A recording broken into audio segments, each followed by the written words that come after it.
Welcome to the Mavens Do It Better podcast. And now, your host, Heather Newman. Hello, everyone. Here we are for another episode of the Mavens Do It Better podcast, where we interview extraordinary experts who bring a light to our world, mavens in our world. Today, I'm super excited to have a wonderful colleague on, Maarten Visser, who is coming to us from, are you in Den Haag in the Netherlands? Is that right? Yes, I'm actually very close to The Hague. It's just you could say like a suburb.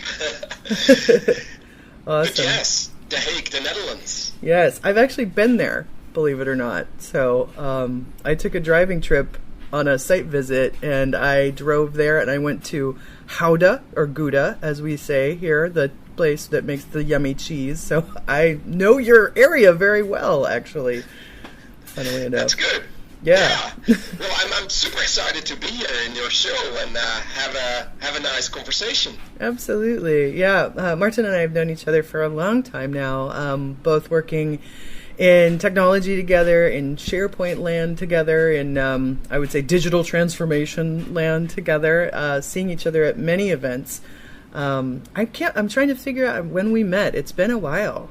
I was trying to think about that, and I know it's at some event, but and it must have been at somewhere in Europe, I'm sure. So, yeah. But it could have also been like a SharePoint SPC event in the US. That might also be one of the first acquaintances. Yeah. Yeah, absolutely.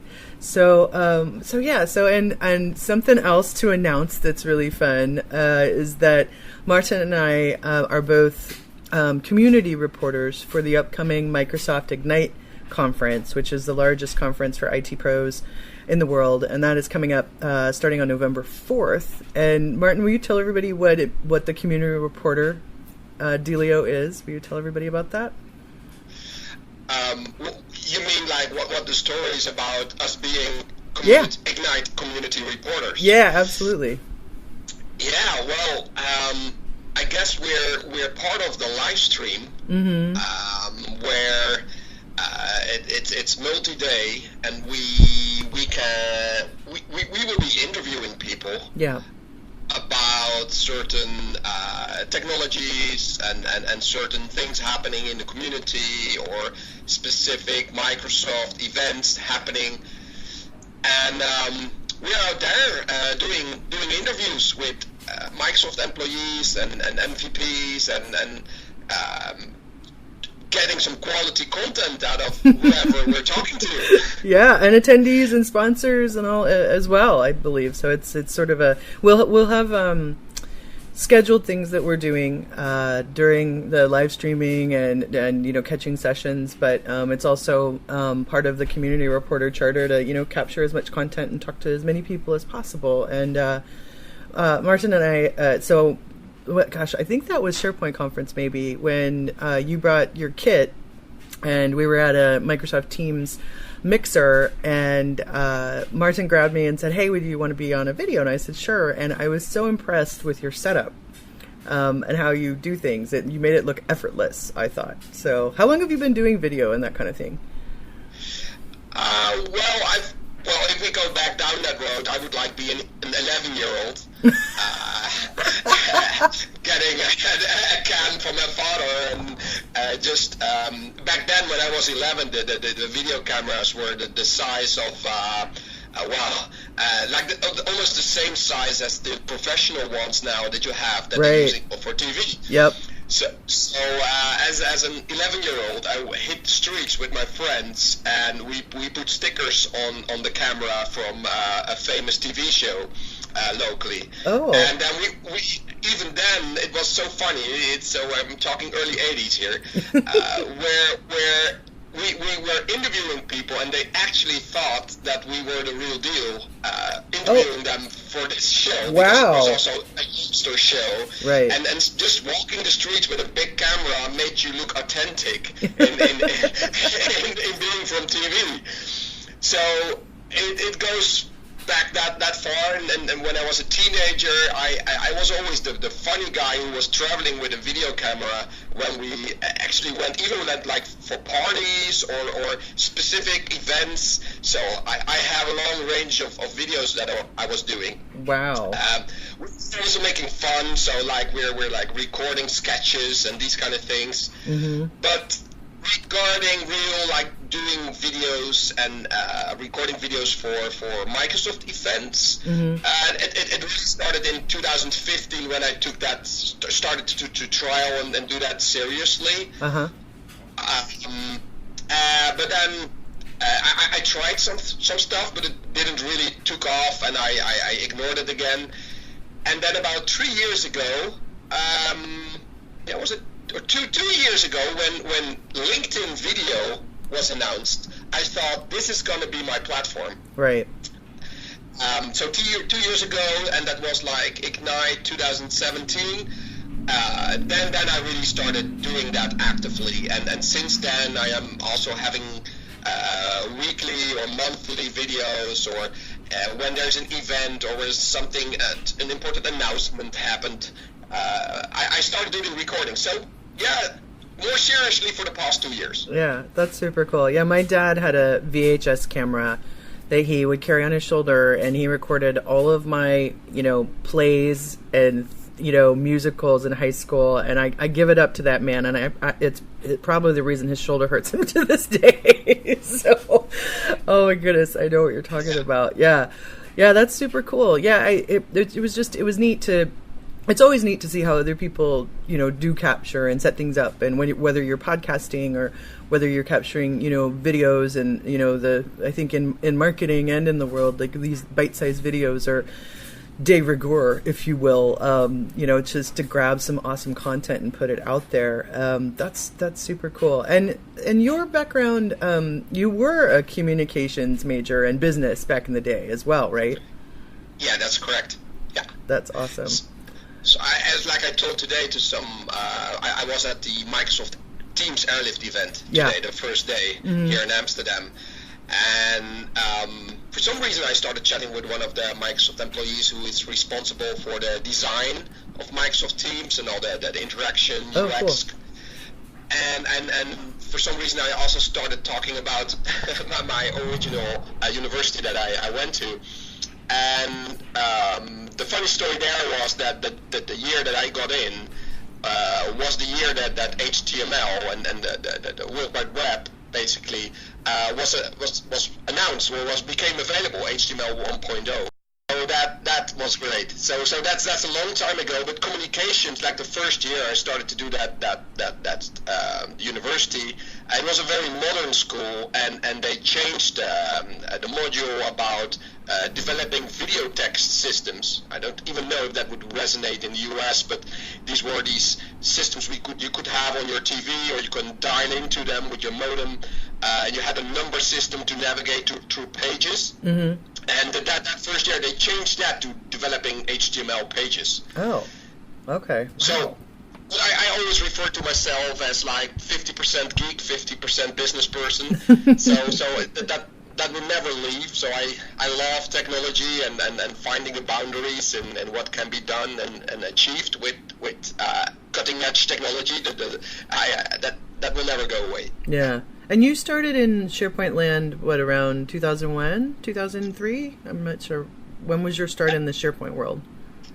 Actually, 2000. Oh, wow. Okay. Yeah, so my first job was in 1999 when I left school, and I started to work at a Microsoft system integrator. And actually, my first job there was to develop their internal intranet. Okay. And so I digged into, what do I have with this Microsoft technology that I can use to build an intranet? And after some months, we built a system, or I mostly built a system using Site Server and Outlook Web Access, like 5.0 or something. Right. Wow. And I combined those two.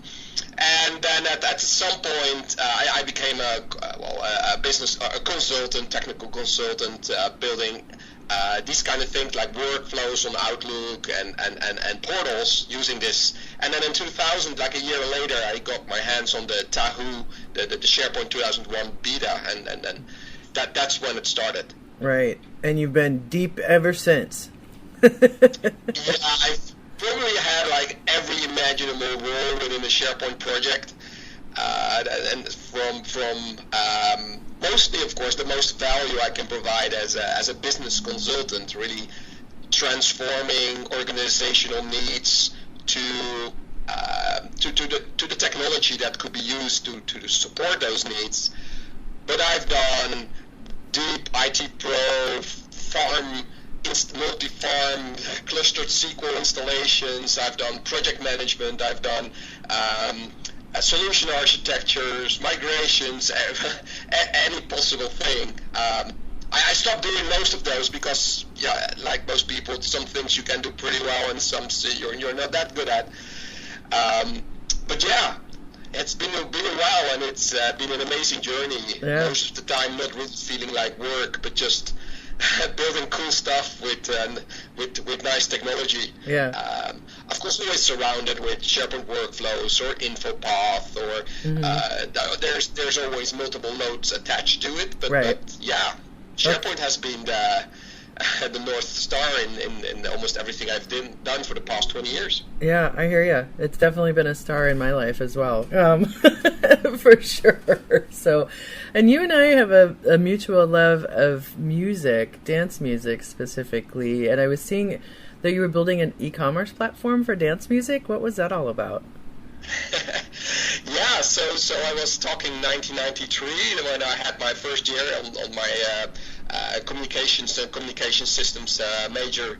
After actually doing 1 year of marketing, commercial economy, which I didn't like because I also had to do business administration, and that's not me. Right. So 1994.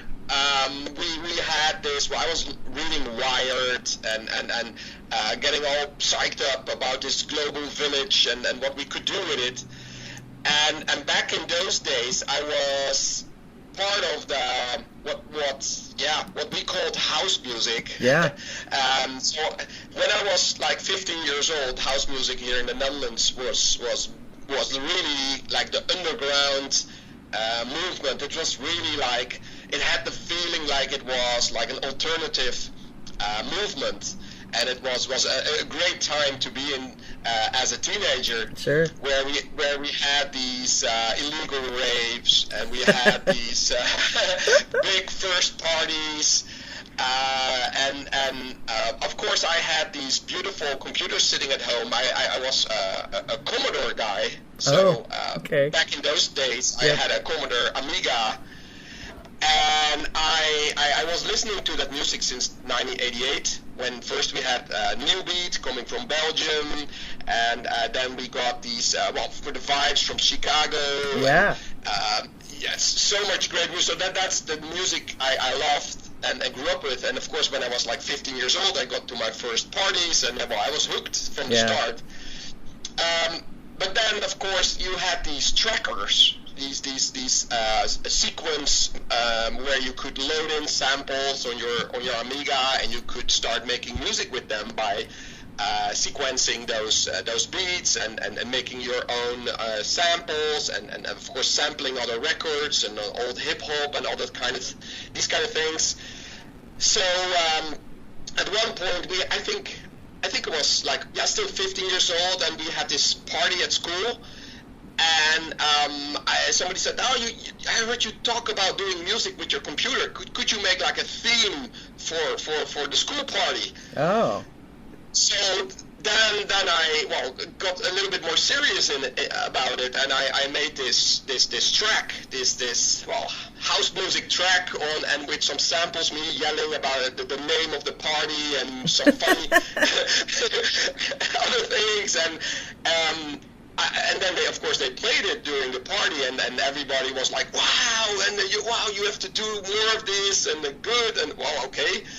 So then at some point I started doing that more and more, and people were dragging me to clubs with these tapes, all the real TDK or the old, what is it, cassette tapes? Yep. And we gave those to DJs, and at some point, I even landed a record deal, and I was in this industry for a couple of years doing techno music, and later even like the harder. I actually had one song but at some point in 1994.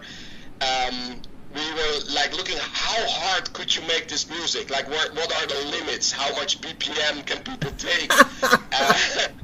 And we were heading to this like 200 BPM, wow. Which was like hardcore house music or gabber it was called, and I had friends of mine really got into that, and then I also started experimenting with it. And actually, the track I'm most famous for is really a hardcore track.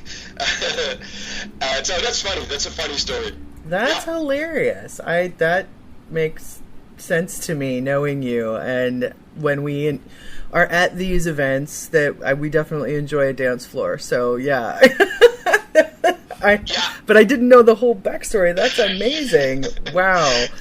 Yeah, so I had a lot of friends who were DJs, and it was very bad for the 1994. I failed school miserably because I had all these DJ friends, and I got like from Thursday to Sunday, I got calls like, hey, do you want to join us at this party? I have VIP tickets, or come and join me to Germany or Austria, or they had to play everywhere, and they always like, do you want to join me or have some fun? And it's pretty hard to say no when you're a 16 or 17-year-old by then.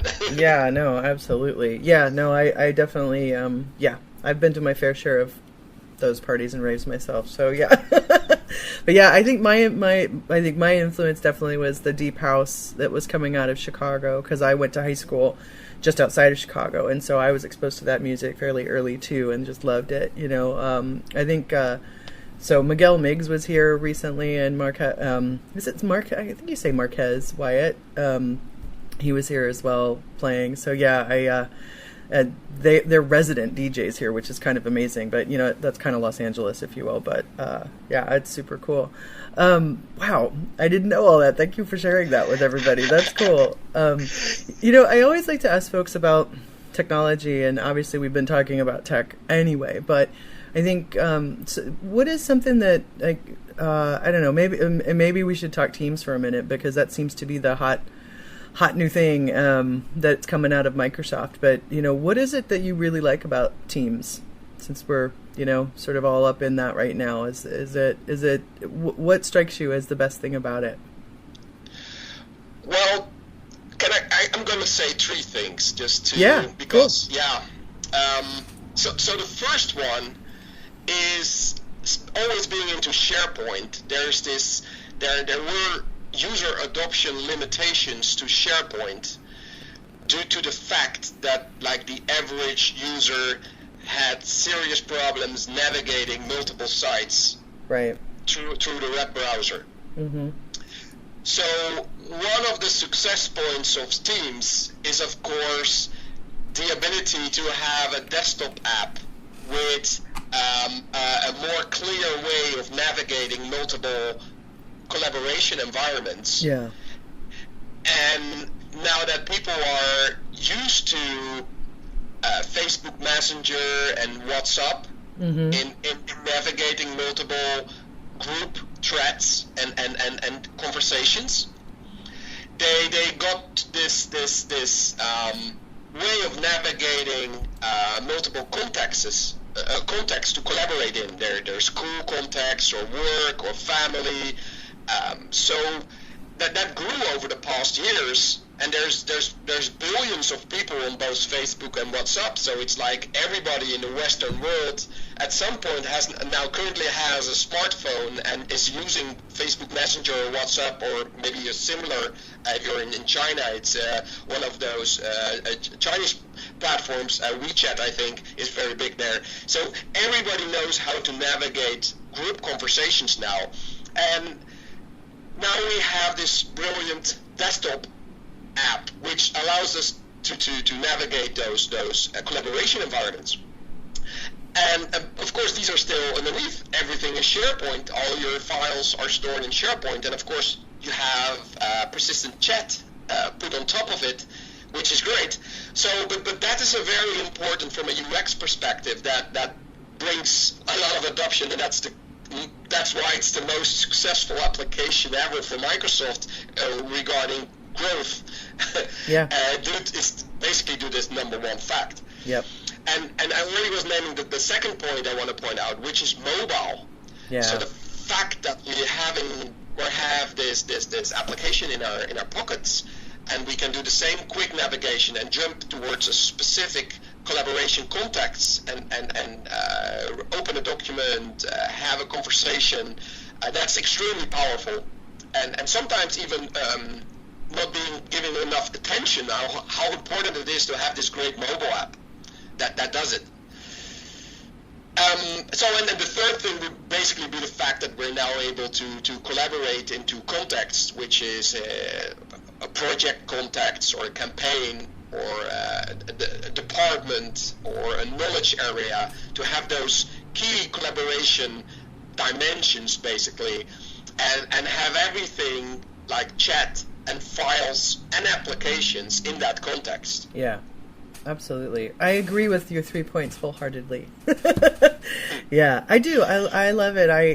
It's one of those where I was having that fatigue of trying to figure out who is communicating to me where, because, you know, there's just like, you don't know who uses Skype like desktop versus Facebook, or I used to use Skype desktop for so much because I could, talk to someone like you that we weren't using our cell phones to call, right? So we could get each other on Skype, and people were talking to their families or, people from far away, and then WhatsApp came and totally helped that. But I get business conversations happening on Facebook Messenger, on WhatsApp, all over the place, and used to be Messenger and all of that. But I love that I tend to push people into Teams because that's what I use. And even folks who are sort of fairly, say Google centric or other things, like they're willing to join a Teams as a guest, and interact with me there and have the chats there. And it is the mobile experience for me as well. I mean, you're a consultant, and I run a, consultancy and a software business. And for me, when I travel, I try to do as much as I can on my phone. I have a Surface Pro 6, which I love as well. But to me, if I can run my business mostly from my iPhone Max, I'm very happy. What do you travel with when you go traveling? What's your phone and what's your laptop? So my laptop actually is an HP Spectra. Okay. And this is actually my third one. I think, yes. Okay. I like it. So it's a 13-inch. Currently, I know it's always the i7 and 60 gigs of RAM, but it's very. I like it also for the looks. So yeah. I'm also like the geek who chooses his devices sometimes based on the looks. But of course, it's also a splendid, very reliable machine, because the last one, if a laptop lasts for almost 3 years, that's special. Yeah. That's yeah. I in the past, you had laptops that were done in 1 year, 1.5. But and of course, what we do our office tasks with current chip technology, it makes more sense that they last for 3 years. But it's just very reliable, and I like them. I have a black one with copper on it. That sounds pretty. It almost looks like rose gold, but it's copper. That's my laptop. And currently, I'm actually carrying with me 2 iPhone devices. Oh yeah. Yeah. And that's of course that's actually an interesting story to share. Yeah. So I have the iPhone X, the iPhone 10 for 2 years now, and 2 weeks ago I got the iPhone 11 Pro Max. Okay. As a new friend, and of course I took that one for the camera abilities mostly, yep. being So it's having this great camera in your pocket, and I nowadays always travel with what's the name? So a rig that I can put in my camera with a tripod. So I always carry now a tripod and a rig on that I can put in there and start instantly record whatever I'm doing. Right. And of course, having this camera is great to do so, and now I have a bigger screen, so a bigger viewfinder, because a lot of videos that I've done was just using the front-facing camera, which if you're doing YouTube videos at 1080p, that's fine enough, or for LinkedIn, that's good enough. And having the viewfinder, like you said, like I liked your setup because it looked so easy, is that one of the things that I have been doing through trial and error is finding a setup which, if I just hit record, it will work. Right. So within 1 minute, I haven't timed it, but in 1 minute I can put my phone in the rig, put it on the tripod, put in a wired lavalier to put on my coat, and it will work flawlessly. There's not so much things that can go wrong, and I can see myself on the screen, so I know my positioning, and I'm off to go. So in a minute, 2 minutes, 3 minutes, I'm ready to go and have a semi-professional recording, and so that's important. That's why I also use these phones. But the funny thing is, of course, I was planning to replace my old iPhone with the new one, and pretty quickly, after a couple of days, I felt like, no, I don't want to let go of this one. I want to keep both.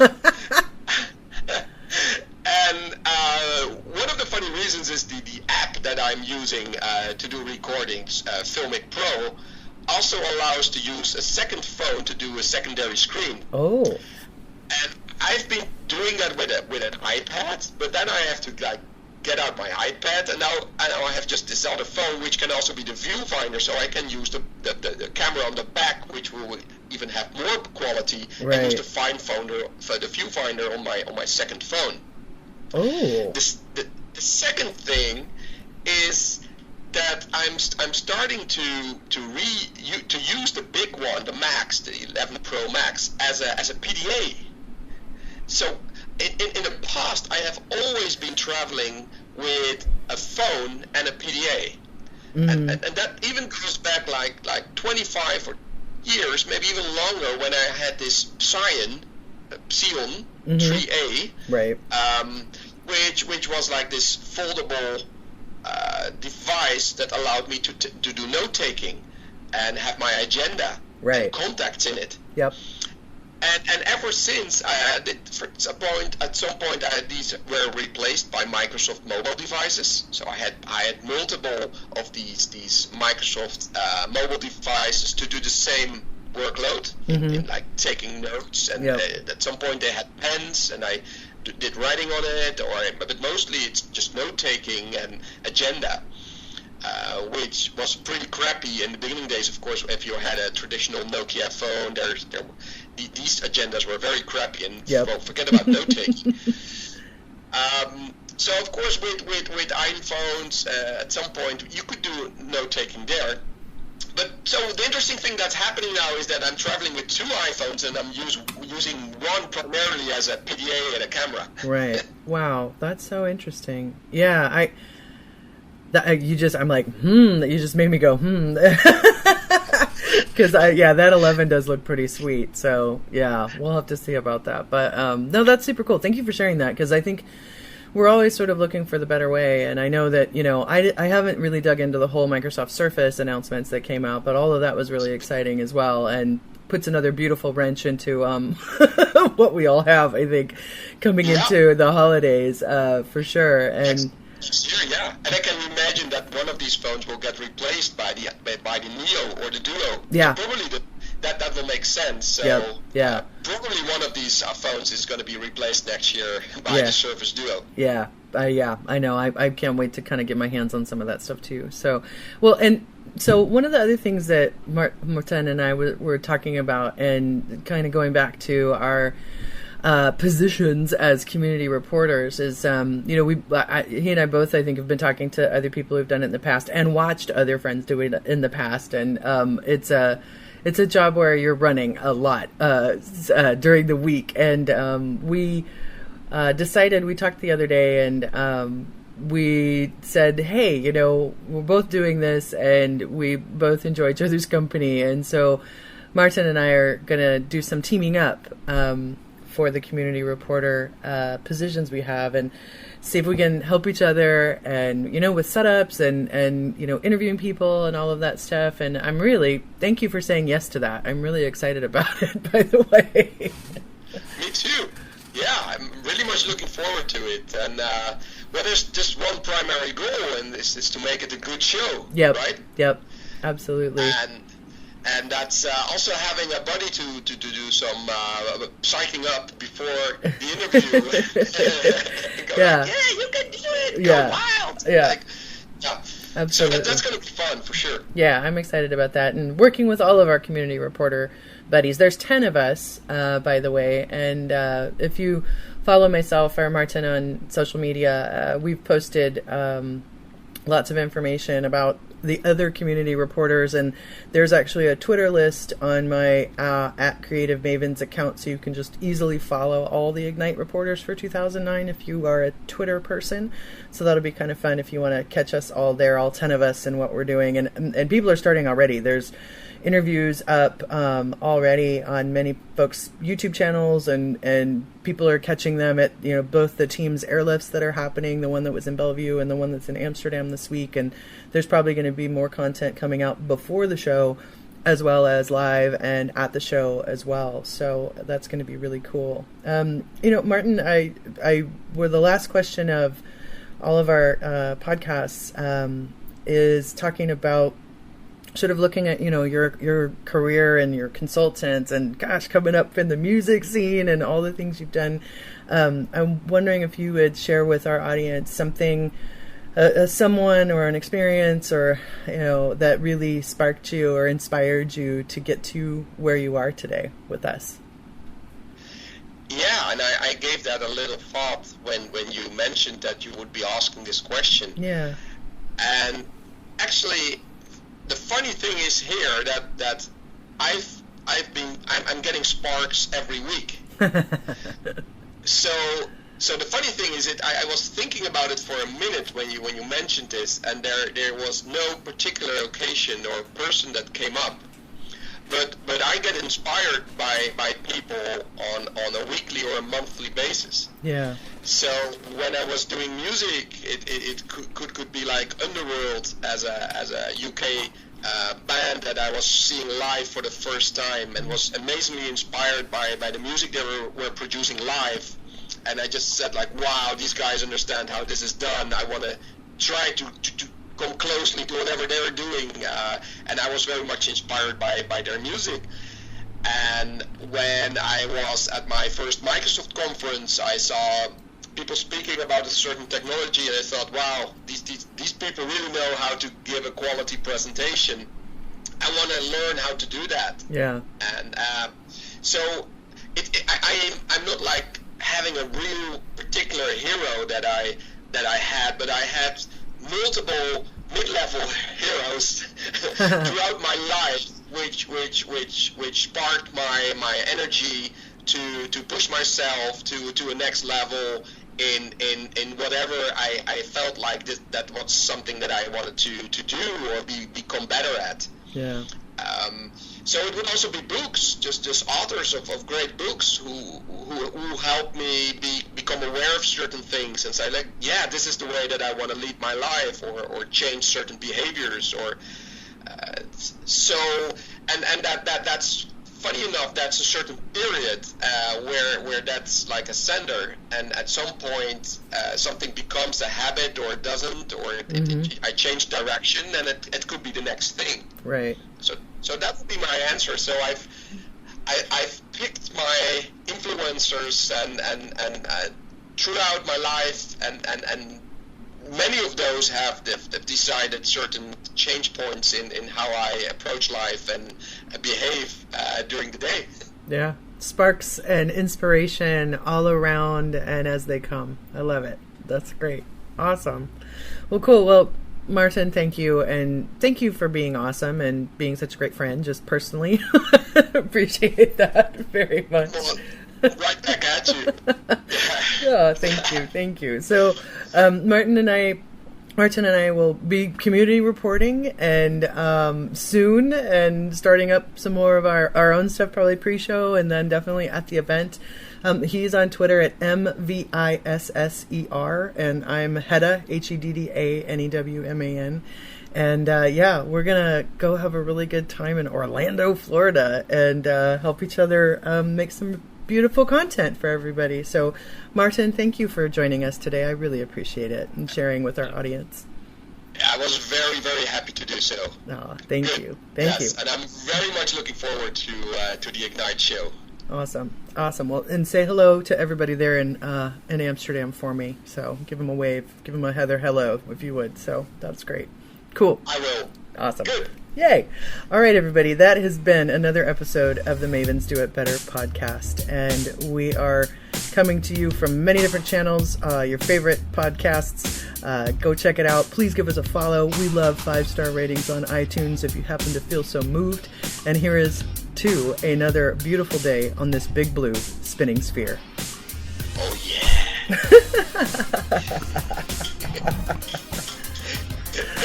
I love it.